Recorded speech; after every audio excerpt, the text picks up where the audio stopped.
Welcome to the show. Welcome to Your Thought Life podcast. I am your host, Michael Anderson. Today we're jumping into the topic, the neuroscience behind imposter thoughts. Understanding the mental patterns that hold us back is absolutely paramount. Have you ever felt like you're not qualified for the success that you've achieved? Or found yourself using language that diminishes your potential before you even try? Today, we're exploring two powerful aspects of our mental landscape that can either propel us forward or keep us stuck in a limiting cycle. The science behind our perception goes very, very deep, and it's important that we have an understanding of this so that we can make choices that benefit us rather than harm us. Research from the Harvard Business School shows that 70% of people experience imposter syndrome at some point in their careers. And Dr. Pauline Clance's groundbreaking work reveals that our brains are wired to notice threats and inconsistencies, which can make us question our legitimacy even when we're fully qualified. I found myself doing this as a tech exec, coming up through the ranks somewhere between manager and VP. I got a couple promotions and I was just like, man, how did I even get here? So many people were so much better than me. For me, comparison entered in, but this is a real thing that even the most qualified people, and I was certainly qualified, experience. There's a psychological principle at work here, and I believe it's called cognitive dissonance. It's the discomfort we feel when our self-perception doesn't match our achievements. And when we understand that these feelings are normal and temporal, we can work with them rather than against them. A very stoic lady, Maya Angelou, once said, "Words mean more than what is set down on paper. It takes the human voice to infuse them with deeper meaning." This wisdom reminds us, family, that the words we choose, both in our internal dialogue as well as our external communication, literally shape our reality and potential. Your brain doesn't distinguish between what you say about yourself and what others say about you. When you consistently use empowering language, you'll literally rewire your neural pathways to support confidence and growth.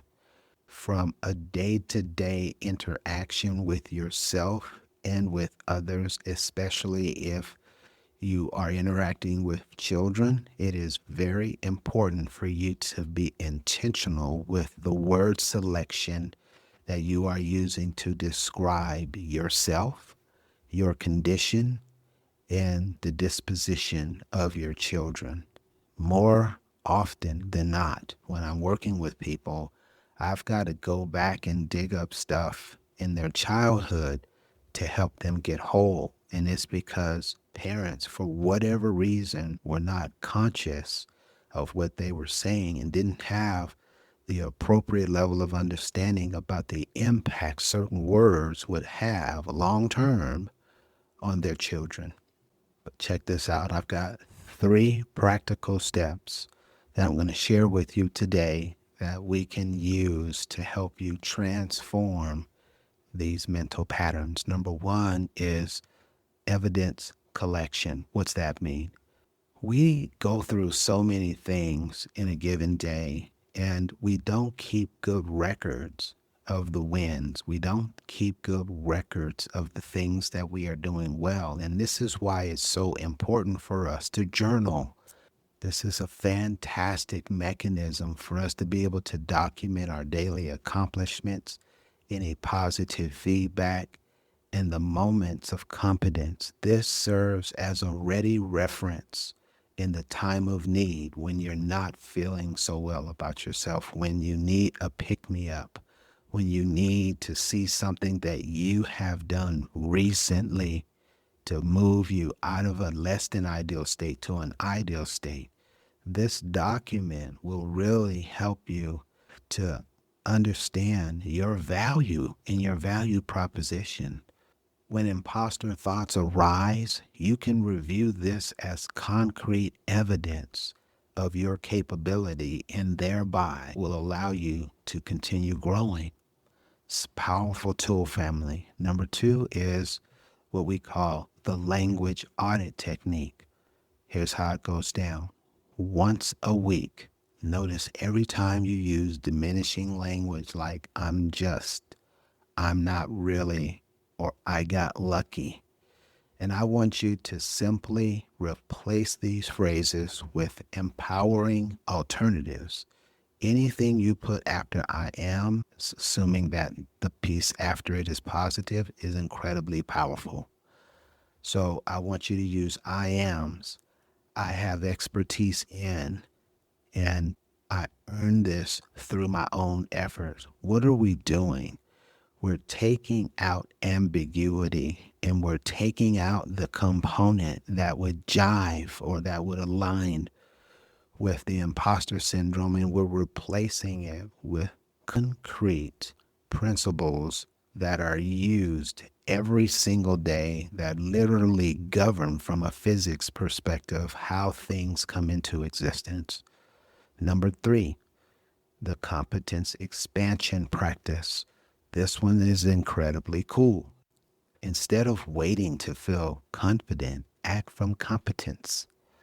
I'm not suggesting that you fake it until you make it. You have gifts, talents, and expertise. You have learned crafts. That is where I'm asking you to act from your competence. Identify just one skill that you want to develop and commit to deliberately practicing that 15 minutes a day. It's through these small micro learning sessions that the momentum bridge that takes you from where you are to where you want to be begins being constructed and continues being built upon until you arrive at where you want to be. Competence builds confidence.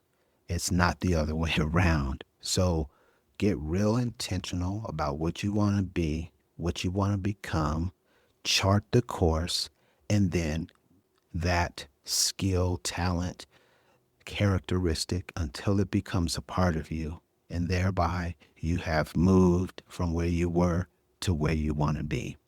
There is some subtle truth that both imposter thoughts and limiting language are learned patterns. Here's the even cooler part.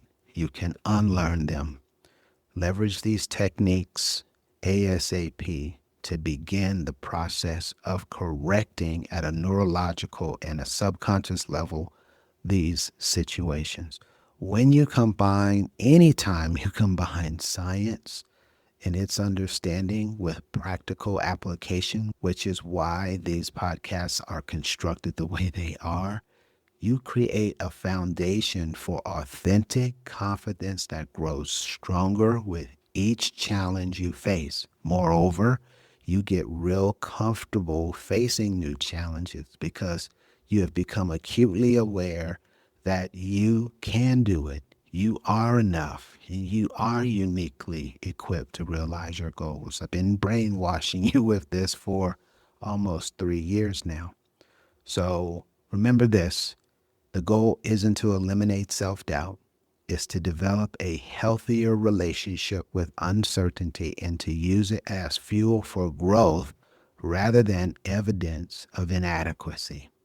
And thank you so much for joining me today for today's episode. I truly appreciate you taking the time to listen. You can connect with us through Linktree. The link is available in the show notes. And as I always share with you, and just note it, you are enough. You can do it, and you are uniquely equipped to realize your goals. You just need a little bit of assistance from time to help you.